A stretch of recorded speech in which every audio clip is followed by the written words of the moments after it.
Good evenings, I am Tomas Guevara, and this is the channel Rewriting the Reality. Subscribe to this channel and start remembering who you are. In today's episode 47, I will be explaining what happens after death. So, let's start. Once you die, death is over. Because once you die, then you realize that it isn't true that you're gone. I would say that it's more a matter of what you believe in relation to your reality. You see people stopping or ceasing to exist in the manner that you are familiar with, which is what you term to be death. And in that, you don't have any evidence, although this is not entirely true, of what you believe is something contrary to what you see, that when someone dies, they die. That's it. There is no coming back. There is no changing that, although that's not entirely true.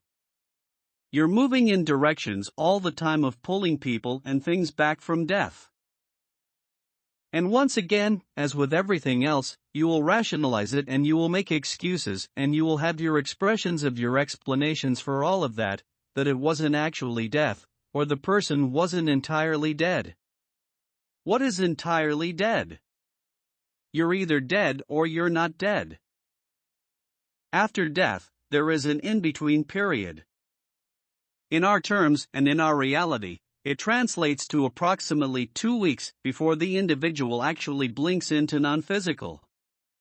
Therefore, the energy of the individual remains within our physical reality. The body consciousness is disengaged, but the individual's energy remains within our physical reality for approximately that amount of time. It may not be unusual, although not everyone experiences this. It is not unusual that you may experience periodically moments in which you feel the person's presence very strongly, almost the same as you would notice if the person was physically interacting. Because the energy is here, that presence remains in our physical reality. And it would not be unusual for anyone to experience that, or to perhaps walk through a room and look as if you would see the death person standing in that room. The energy is that strong, for it has not moved yet to non-physical. That is a process, and that is an action that in physical time requires some time. Now, for persons who died, it is experienced literally as a blink. Therefore, although its energy remains within our physical reality, it is somewhat benign. There is no objective awareness with it at all. In the process of that blink, momentarily, to disconnect from the body consciousness, the objective awareness, in a manner of speaking, is turned off temporarily. It turns on again once the individual blinks into non-physical temporarily. Therefore, if that person was uncomfortable or ill, or was manifesting some physical action that led to disengaging, none of that will be included in the expression of objective imagery. What also alters is age factor. Therefore, the age will not be what it was chronologically. Other than that, and fear, all the imagery will be the same. But in this present framework, the person is blinked out, and therefore there is no objective awareness. And with no objective awareness, the energy is present, but it is not focused. It is very present, but it is not focused, and therefore there is no actual awareness of environment or surroundings or other energies. This is the reason that an individual may present a question in relation to an individual's death and express, did this individual die, or did this individual disengage? And if it is within that 2-week time period, I may say no, for their energy remains within our physical reality. They have not actually disengaged this reality yet. They have merely separated from the body consciousness. And in that, they are not blinked into non-physical yet, which is the state that we experience first. It is not what we call an astral role, it is very different. For in that, you create all of this physical world and this physical universe through your objective awareness and the tool of perception. Within consciousness, outside of physical reality, there is no need or necessity of objective awareness or perception, there is no perception. Astral projection is an objective action in which you are projecting your objective awareness and most of your subjective awareness away from the physical body consciousness, and as you are incorporating almost all of both awarenesses, you create a type of form. You create another body form of yourself which is almost physical, not entirely, for you do, in a manner of speaking, leave a part of your subjective awareness with your body consciousness to maintain its function. But with that much energy and awareness being projected away from the body consciousness, you have the ability to create another form which is almost as solid as your initial form, your physical form. Now, when you disengage and when you blink into non-physical consciousness, you have not shed the objective awareness yet. Therefore, what these individuals do temporarily is they generate objective imagery that is equally as solid as this reality that you perceive. Temporarily, they are creating a mirror image of the reality that they are accustomed to. They do not remember their death, and therefore, they blink, and they do not remember what led to their death, they do not remember their death, they do not remember dying, and their reality appears to be entirely uninterrupted. And they proceed in the manner of their reality being entirely uninterrupted. The difference is twofold. The difference is that they are creating all that reality entirely by themselves, meaning they are no longer interacting with all the energies of all the other individuals. They are creating the images, therefore actual solid, physical forms of all the individuals that they were aware of within physical focus, including any individuals that exist in their periphery, the clerk at a store, the attendant at a fueling station, it matters not. Every image that they engaged within physical focus they recreate in this elaborate, very complex expression of imagery temporarily. Now, the factor that they are creating all of that themselves and there is no actual interaction of any other individual initially does not seem strange to them. And initially they do not notice, for they will express themselves and engage their day in the same manner that they were within physical focus. Initially, it does not seem strange to individuals that they may be interacting with an image and that image may not necessarily be actually interacting with them in a genuine manner. They are perceiving it to interact with them precisely in the manner that they expect and that is important to them, therefore it does not seem strange. Eventually it begins to become a question, and they begin to wonder, for they begin to notice that their interactions with other individuals are too consistent. They are never surprising. They are always what they expect. And they begin to notice the holes. This is the other difference of their physical imagery from the physical imagery that you see within actual physical focus. You look around the room. You see all the objects within the room. You do not see a hole in the floor.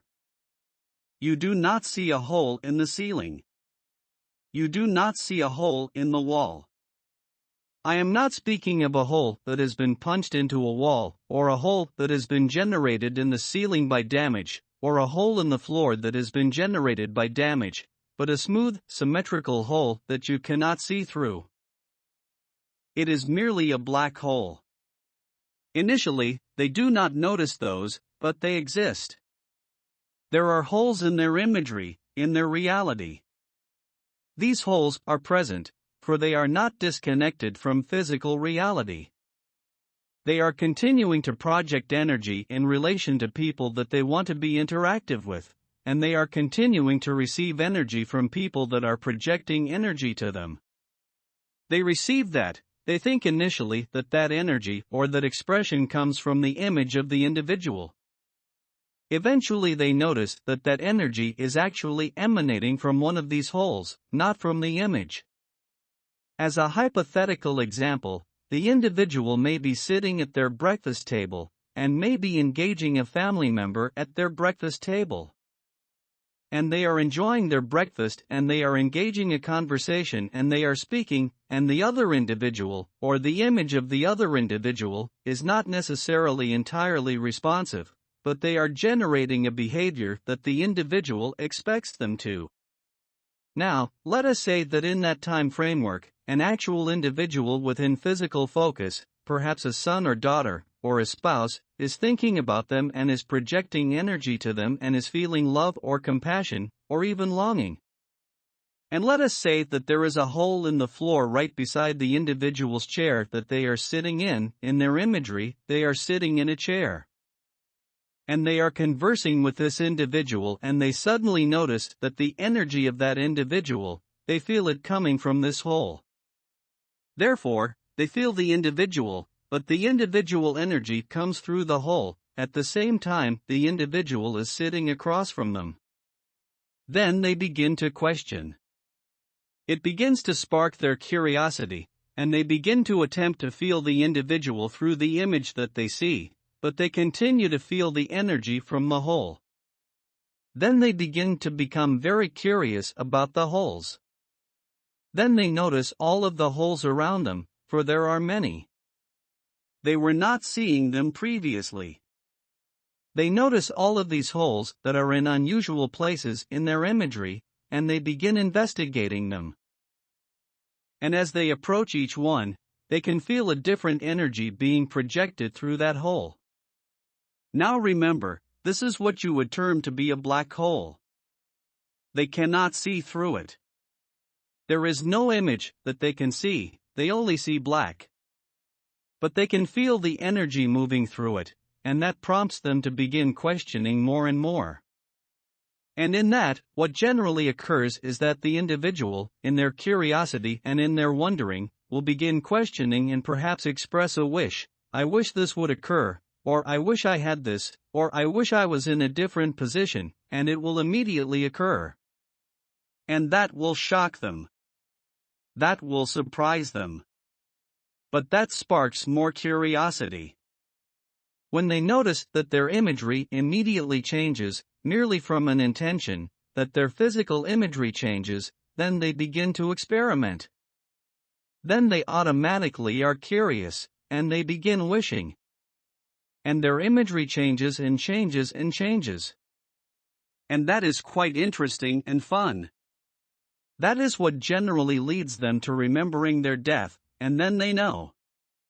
But it is not bothersome to them, for they already see that they continue, that they are continuing imagery, that they can manipulate, that this is interesting, amusing, entertaining, fun. And in that, they have already adjusted to that non-physical expression. Now, within a brief time framework at the moment of choosing death, that moment can be elongated. Therefore, an individual can also be in a different in-between, in which they have not actually chosen to continue or to disengage. An individual can maintain that state for less than 1 hour. Beyond 1 hour, the body consciousness will not maintain without that instruction. And this is different from an expression of what you identify as an unconscious state. An unconscious state is different from a coma, and this state in between is different from unconscious.